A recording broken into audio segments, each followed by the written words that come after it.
शम्भो मनांसि जानता देवाभागं यथा पूर्वे सञ्जानना उपासते सञ्जानना उपासते।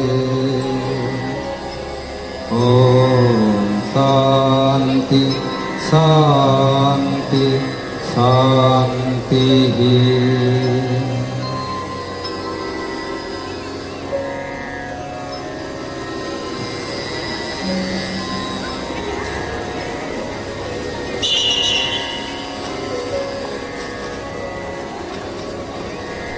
যোগ সংরচনা 1।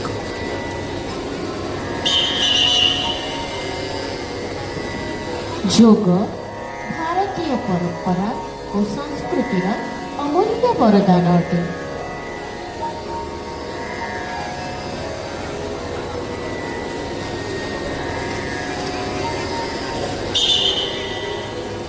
ଯୋଗ ଏକ ପୂର୍ଣ୍ଣ ବିଜ୍ଞାନ।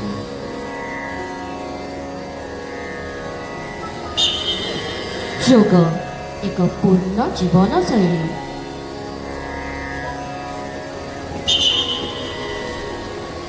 ନିୟମିତ ଯୋଗ ଅଭ୍ୟାସ ଦ୍ୱାରା ମନୁଷ୍ୟ ସୁସ୍ଥ ଓ ନିରୋଗ ରହିଥାଏ।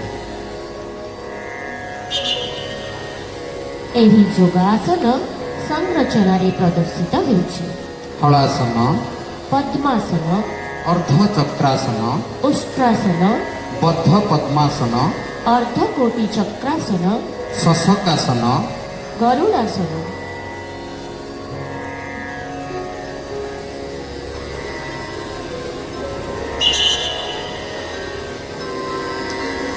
ଯୋଗ ଅଭ୍ୟାସ ଦ୍ୱାରା ଶରୀର ଏବଂ ମନ, ବିଚାର ଏବଂ କର୍ମରେ ଶୁଦ୍ଧତା ଆସିଥାଏ।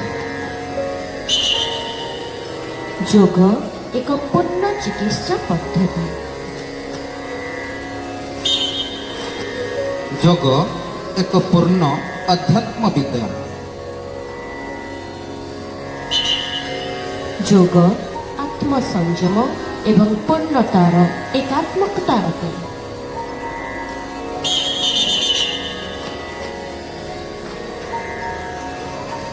ଯୋଗ ସଂରଚନା 2।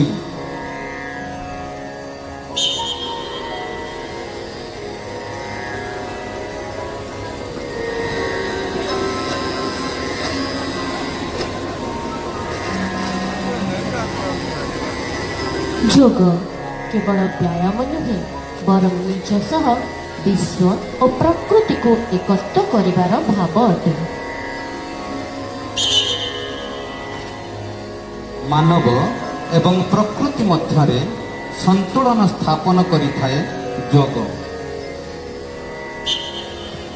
ରୋଗର ଶ୍ରେଷ୍ଠ ନିଦାନ ହିଁ ଯୋଗ। ସଂଯମ ପୂର୍ବକ ସାଧନା କରି ଆତ୍ମା ଓ ପରମାତ୍ମା ସହ ଯୋଗ କରି ସମାଧିର ଆନନ୍ଦ ନେବା ହିଁ ଯୋଗ।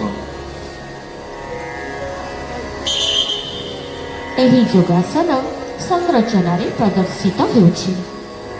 ବଦ୍ଧ ପଦ୍ମାସନ, ବକ୍ରାସନ, ଚକ୍ରାସନ, ବୃକ୍ଷାସନ, ପରିବୃତ ତ୍ରିକୋଣାସନ, ଗୋମୁଖାସନ, ଶଶକାସନ,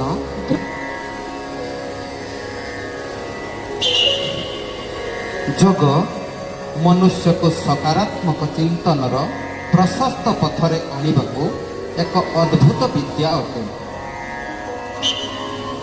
ଯୋଗ ପ୍ରାକୃତିକ ପରିବର୍ତ୍ତନ ଦ୍ୱାରା ଶରୀରରେ ହେଉଥିବା ପରିବର୍ତ୍ତନକୁ ସହ୍ୟ କରିବାରେ ସହାୟକ ହୋଇଥାଏ। ଯୋଗ ଆମର ଜୀବନଶୈଳୀରେ ପରିବର୍ତ୍ତନ ଆଣି ଆମ ଭିତରେ ସଚେତନତା ସୃଷ୍ଟି କରିଥାଏ। ନିୟମିତ ଯୋଗ ଅଭ୍ୟାସ କରି ନିଜ ଜୀବନକୁ ସୁସ୍ଥ ନିରୋଗ ରଖିବାକୁ ଦର୍ଶକ ବନ୍ଧୁଙ୍କୁ ବିଶେଷ ଅନୁରୋଧ। ଆଜିର ବାର୍ତ୍ତା, କର ଯୋଗ, ରୁହ ନିରୋଗ।